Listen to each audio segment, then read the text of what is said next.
Madrasah Aliyah Negeri 1 Konawe merupakan institusi pendidikan di bawah naungan Kementerian Agama Republik Indonesia, yang dalam hal ini dirancang untuk menjadi madrasah profesional berbasis keunggulan, mantap dalam imtak, dan unggul dalam iptek.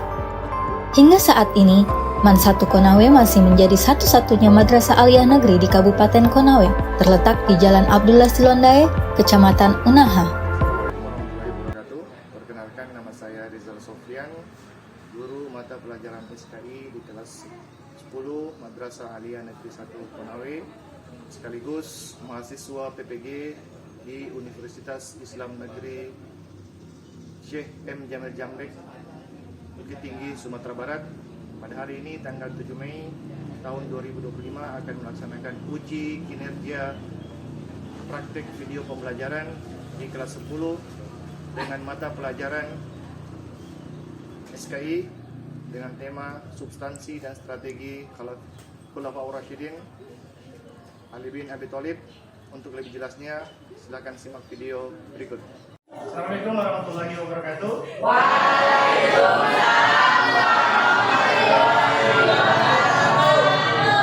Bagaimana kembali hari ini, teman-teman? Jadi seperti biasa, sebelum kita melakukan pembelajaran, kita awali dulu dengan jadi silakan untuk kelas, teman-teman disiapkan dulu. Siapkan dan berdoa bersama. Oke, silakan.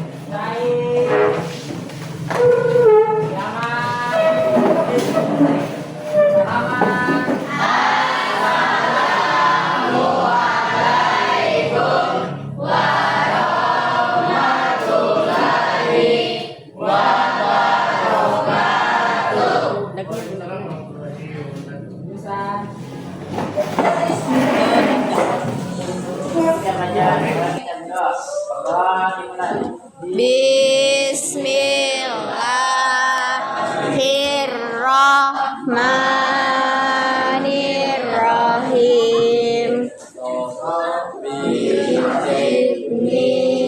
Ilman warzuqni fahman. Amin. Sebelum kita memulai pembelajaran, guru ingin pelajarannya dulu. Nanti akan didengarkan beberapa lagi.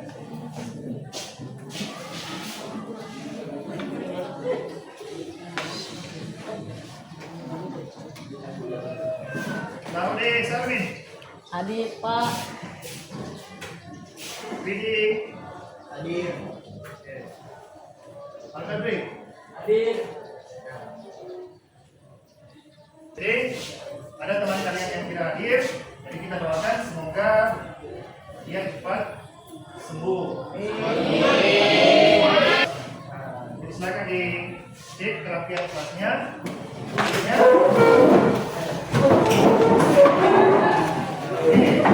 Sekaligus silakan dicek apakah ada sampah atau kotoran-kotoran yang ada di dalam. Oke, silakan dicek. Ada yang ada sampahnya, silakan dibuang ke tempat sampah. Oke, silakan dibuang.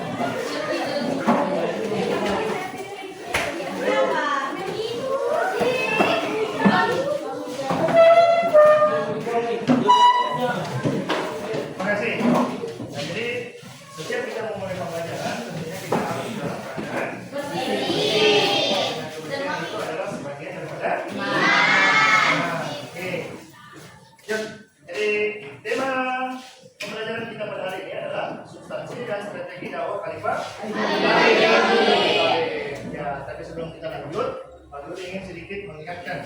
Nah, apakah masih ada yang ingat tentang pembelajaran kita pada minggu lalu? Nah, tentang apa materinya? Khalifah Utsman bin Affan. Ya, jadi ada yang bisa, kira-kira siapa yang bisa ulang apa materi-materi yang kita pelajari tentang Khalifah Utsman bin Affan? Ada yang bisa? Ada? Nah, apa substansi dan strategi dari Khalifah Utsman bin Affan? Nah, ada yang bisa? Perluasan wilayah. Nah, jadi perluasan wilayah pada saat Utsman bin Affan itu Di mana? Ada? Yang bisa Ya duduk sebutkan? lagi. Nah, ada? Wilayah Persia. Apa lagi? Wilayah? Mana?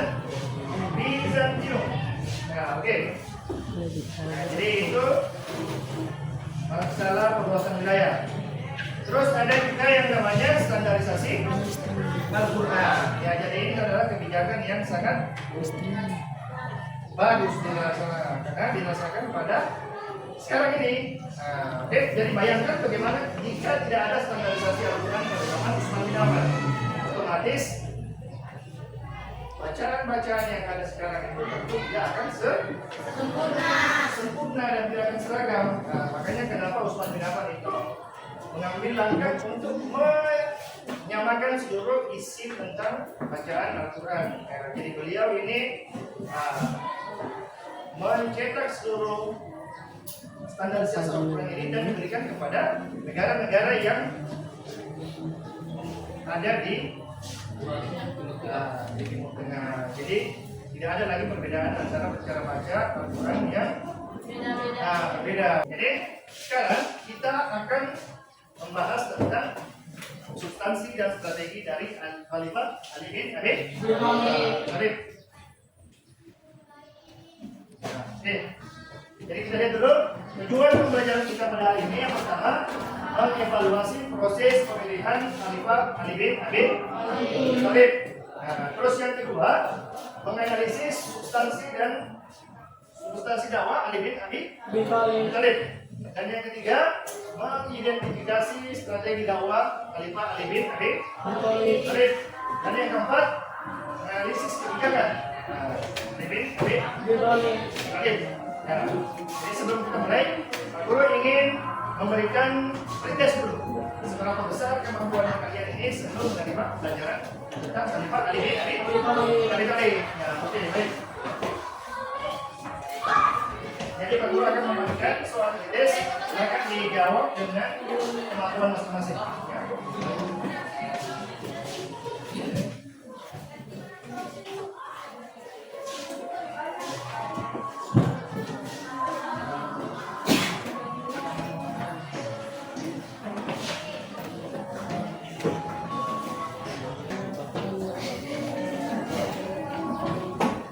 Oke, silakan dijawab sesuai dengan jawabannya. Tidak sudah dipaksakan.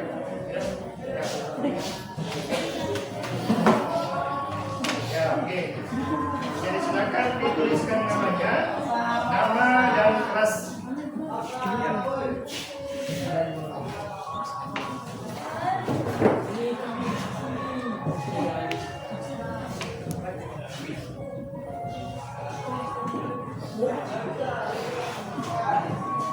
Jauh.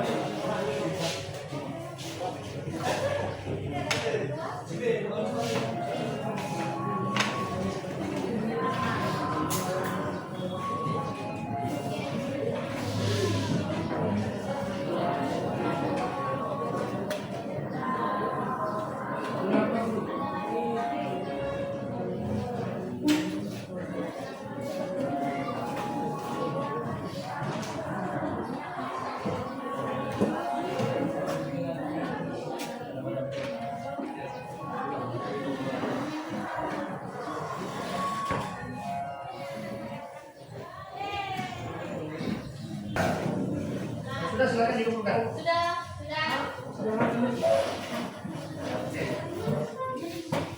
Dijawab juga. Sudah. Oke, bagus. Oke.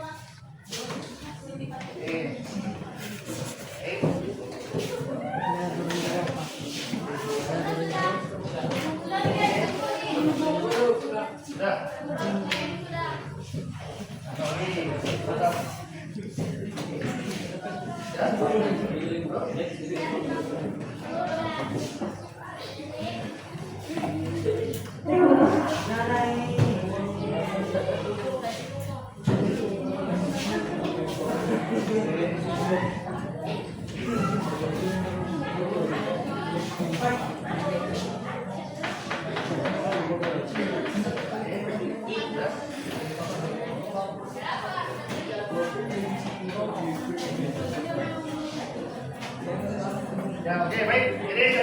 sudah melakukan pretest, ya, jadi ini adalah mengetes kemampuan awal tentang materi kita yang akan kita pelajari pada hari ini.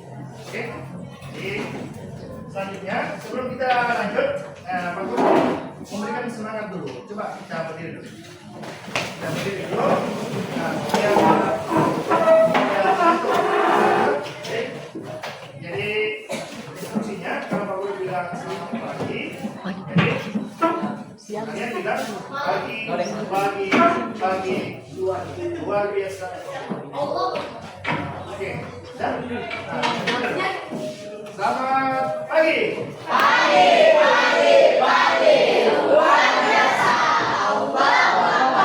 Oke, kita ulang dulu. Supaya selesai ya. Silakan dilepaskan semua barang-barang yang ada.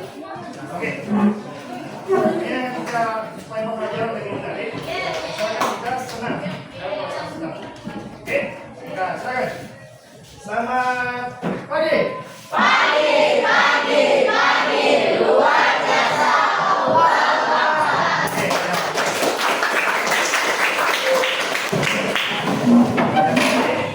Kita lanjut. Nah, sini kita lihat materi kita tentang kelahiran dan masa muda Bapak Alibin Abe. Ya, jadi kelahiran Alibin Abe Talib itu tadi. Ya, jadi lahir juga sekitar tahun 599 Masehi. Ya, jadi mungkin dia percaya bahwa beliau dilahirkan di dalam kamar. Ya, jadi Syiah ini adalah suatu golongan yang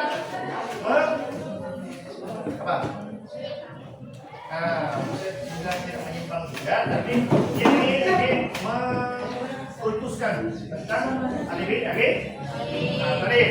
Terus yang kedua kita lihat dibesarkan oleh Nabi. Ya, jadi kenapa dibesarkan oleh Nabi? Karena keluarga Abi Talib ini yang sudah usul atau sudah berumur. Ya, jadi adik diasuh ini oleh Nabi Muhammad dan Khadijah sehingga menjadikan keluarga dan selalu dekat dengan Nabi. Ya, jadi kenapa dia diasuh? Karena memang Nabi ini memiliki ya balas jasa lah. Bagaimana? Karena Nabi juga ini adalah dibesarkan oleh ayah Nabi Ali bin Abi Thalib. Jadi Ali bin Abi Thalib ini adalah sepupu dari Nabi Muhammad. Jadi Ali bin Abi Thalib ini diasuh dan mendapatkan pengajaran yang full dari Nabi Muhammad Shallallahu Alaihi Wasallam. Nah, selanjutnya yang ketiga ini adalah lelaki pertama yang masuk Islam. Ya, jadi ada yang tahu umur berapa Ali bin Abi Thalib? Aisyah ini siapa? Istri Nabi dan Muawiyah. Nah, di sini ada masalah.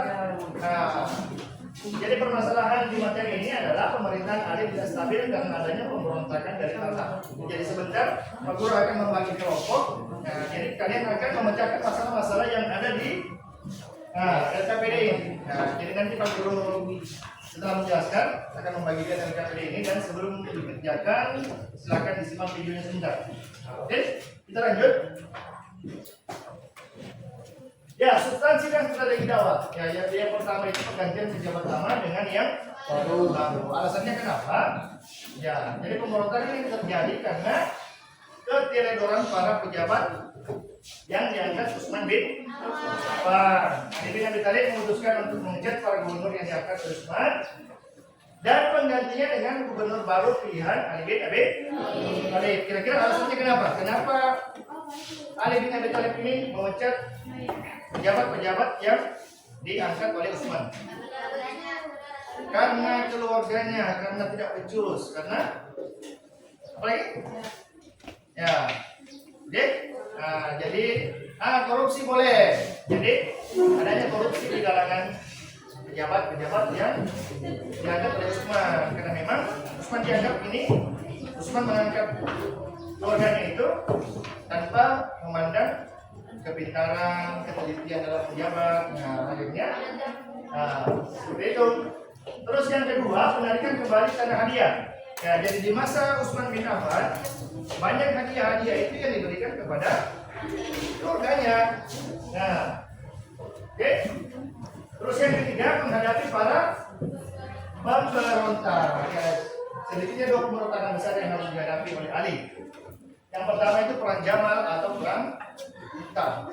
Nah, terus yang kedua adalah perang Siffin. Nah, jadi sebentar ini kita bahas kira-kira kalian akan cari apa itu perang Jamal dan perang Siffin.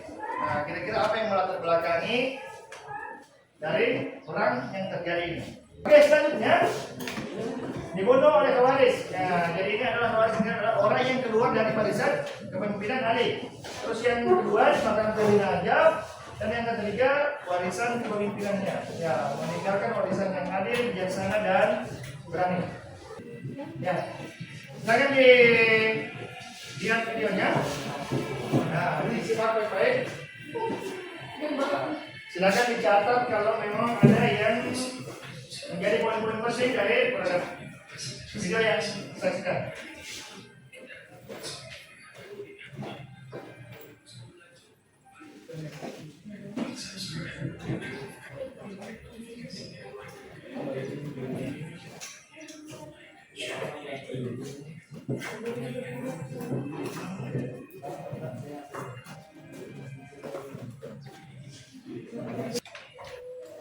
Nah, baik, itulah tadi video pembelajaran kita pada hari ini.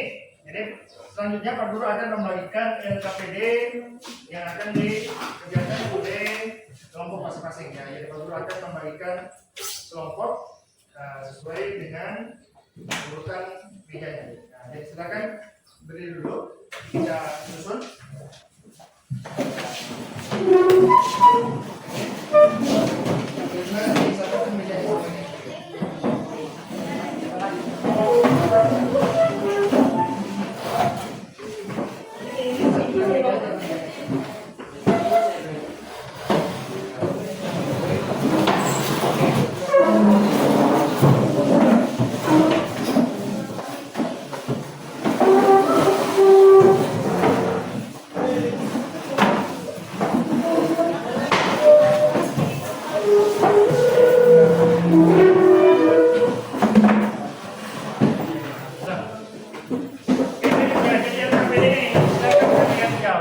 Sesuai dengan nomor yang ada.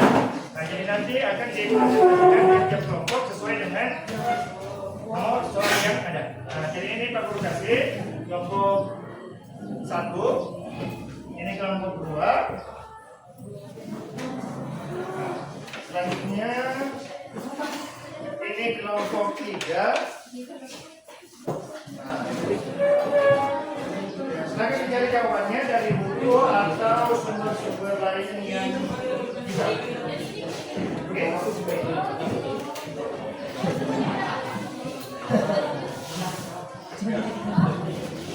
Silakan. Ini soalnya apa?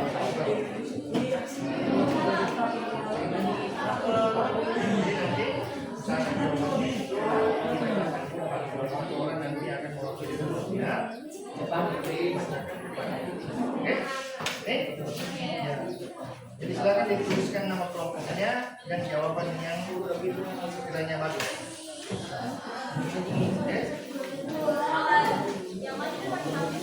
Ya, bisa berkelompok semua terus satu orang yang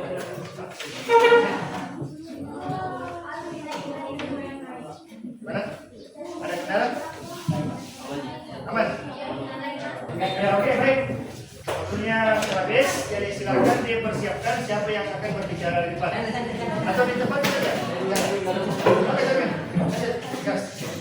Oke, baik. Jadi kita dengarkan dulu jawaban dari kelompok 1. Terus kalau ada pertanyaan seputar jawaban, silakan ditanggapi. Oke? Nah, jadi diusahakan ditanggapi kalau ada yang menjadi masalah. Nah, oke, silakan kelompok 1. Silakan ini disimak baik-baik jawaban dari kelompok 1. Ya.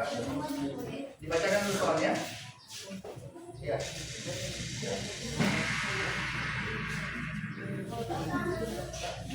Nah, oke, lanjut. Ya, silakan. Soalnya sebutkan 3 keistimewaan Ali bin Abi Thalib. Jawabannya yaitu dia seseorang yang termasuk pertama kali masuk Islam yang paling muda, yaitu 10 tahun. Dia juga sepupu sekaligus menantu Nabi Muhammad. Dia juga memiliki prestasi yaitu mempertahankan wilayah, menghadapi pemberontakan dan perdamaian dengan Muawiyah. Nah, oke, bagus. Jadi ada yang mau ditanyakan? Ada yang mau ditanyakan? Kita beralih ke kelompok 2. Silakan dibacakan. Ini.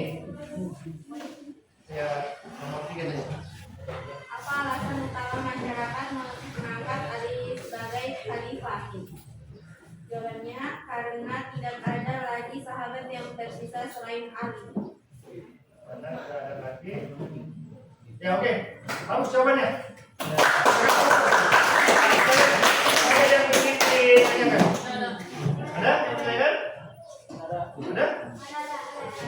Ya, silakan. Ada yang ditanyakan? Karena kalau untuk sahabat itu kayak ya terlalu sebenarnya ini kalau menjadi khalifah harus dia itu bisa mengamanah bukan cuma menjadi sahabat.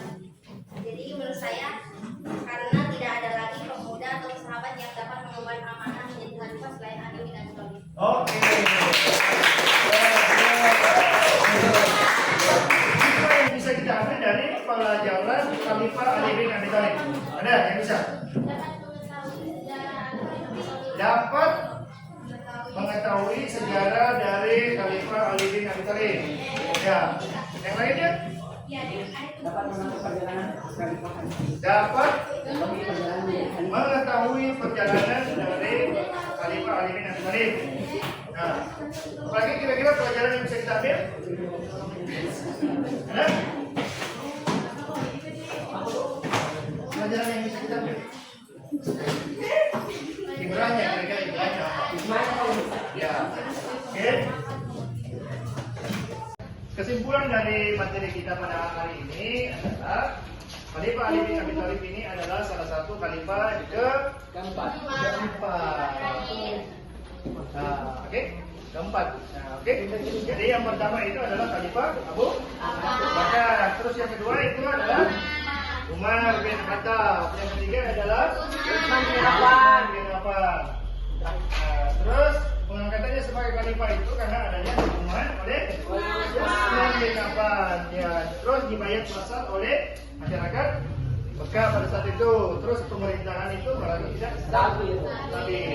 Sedangkan bidang substansi dan strateginya, nah jadi yang pertama itu pencopotan pejabat-pejabat yang diangkat oleh Utsman. Nah, terus yang kedua apa? Nah, penarikan kembali tanah-tanah. Nah, iya. Terus yang ketiga itu adalah menghadapi pemberontakan dari Aisyah dan kawan-kawannya. Itu ada perang Jamal dan perang Siffin. Oke. Sebelum kita akhiri, Pak Guru akan membacakan materi yang akan kita pelajari minggu. Ya, jadi yang akan kita bahas adalah tentang apa? Khalifah Bani Umayyah. Ya, jadi sepeninggalan Ali bin Abi Thalib, nah, jadi itu akan digantikan oleh Khalifah Bani Umayyah yang bernama Muawiyah bin Abi Sufyan. Oke, jadi bagaimana? Silakan dipelajari, dicatat materi-materi yang ada. Nah, mau cari di internet, mau di Google, ya silakan dicatat-catat poin-poin yang ada. Nah, oke, jadi kita akan bahas kembali di minggu depan. Oke, baik. Jadi pembelajaran kita pada hari ini sudah selesai. Kita akhiri dengan berdoa bersama. Silakan ketua kelas disiapkan dan kita berdoa bersama sebelum kelas. Oke, jadi silakan disiapkan. Baik.